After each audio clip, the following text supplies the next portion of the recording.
नमस्कार मंडळी, स्वागत आहे तुमचं आमच्या चॅनलमध्ये। आवाज महामुंबईचा, शोध बातमीचा, कौल मनाचा। चला तर मग आमचे चॅनल लाईक करा, शेअर करा आणि सबस्क्राइब करा। धन्यवाद।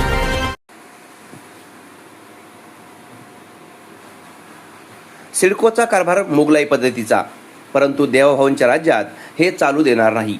आमदार विक्रांत पाटील। सध्या सुरू असलेला सिडकोचा कारभार हा मनमानी व मोगलाई पद्धतीचा असून महायुतीच्या देवभाऊंच्या राज्यात हे चालू देणार नाही। सिडकोच्या अधिकाऱ्यांना वेळोवेळी धारेवर धरण्यात येईल व सर्वसामान्यांचे प्रश्न कोणत्याही परिस्थितीत धसास लावू असा ठाम निर्धार आज पनवेल येथे घेतलेल्या भरगच्च पत्रकार परिषदेमध्ये आमदार विक्रांत पाटील यांनी केला।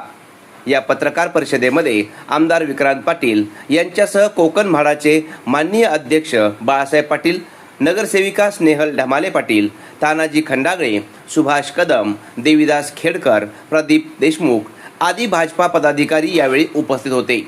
यावेळी बोलताना आमदार विक्रांत पाटील यांनी सांगितले की आतापर्यंत अर्थसंकल्प अधिवेशन 2026 मध्ये तारांकित प्रश्न 25 मांडले असून एकूण 170 प्रश्न झाले आहेत।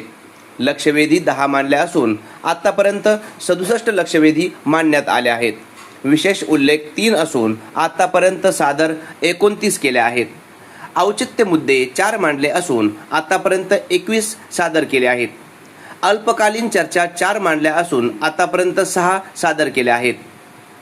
अर्धा तास चर्चा मांडल्या असून आतापर्यंत 14 सादर केल्या आहेत, अशी माहिती त्यांनी यावेळी दिली।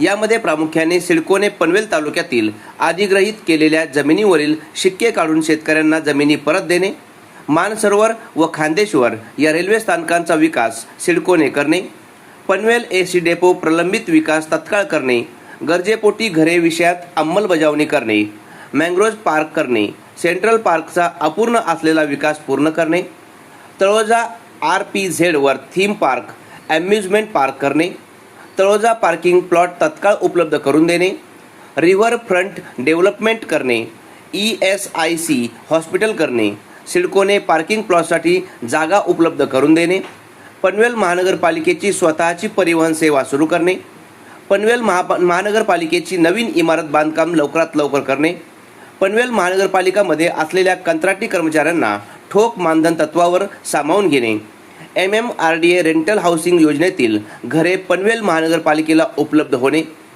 PMAY करता पनवेल महानगरपालिकाला आवश्यक असलेला भूखंड सिडको करून उपलब्ध करून देणे, इंडोर आउटडोर स्टेडियम करणे, ग्रामीण भाग नैना क्षेत्र कचरा उचलणे, सिडकोने हे सर्व करावे। पनवेल विरार कॉरिडॉर कामकाज जलद गतीने करावे। पनवेल तालुक्यातील कामोठे येथे विद्यार्थ्यांना स्पर्धा परीक्षांचा अभ्यास करण्यासाठी अभ्यासिका केंद्र उभारणे, कासाडी नदी प्रदूषणाबाबत उपाययोजना करणे, महाराष्ट्र राज्य युवा कल्याण आयोग स्थापन करणे, ग्रामीण भागातील बांधकामाच्या पूर्व परवानगी या तालुक्याच्या ठिकाणी देण्यात येण्यासाठी प्रयत्न करणे, सी असोसिएट या कंपनीने नवी मुंबई विमानतळ प्रभाव अधिसूचित क्षेत्र नैना व नवी मुंबईसाठी तयार केलेला वाहतूक आराखडा कृतीत आणणे, पनवेल पोलीस स्टेशन कर्मचारी वसाहत नव्याने बांधणे, पनवेल येथे अद्ययावत आंतरराष्ट्रीय दर्जाचे ॲक्वेरियम उभारणे, नेरा व टिंबर मार्केट येथे सबस्टेशन मागणी यासारखे आतापर्यंत पाठपुरावा करून सोडवण्यात काही अंशी सफल झालो आहोत, तर काही मार्गस्थ आहेत। यासाठी शासनाची पूर्ण मदत मिळत आहे। त्यामुळे जनतेचे सेवक म्हणून आम्ही काम करत असताना सिडकोचे काही मग्रूर अधिकारी नाहक लोकांना त्रास देऊन त्यांच्या कामाची अडवणूक करत असतील तर हे शासन अजिबात सहन करणार नाही व त्यांना याबाबतचा जाब विचारला जाईल।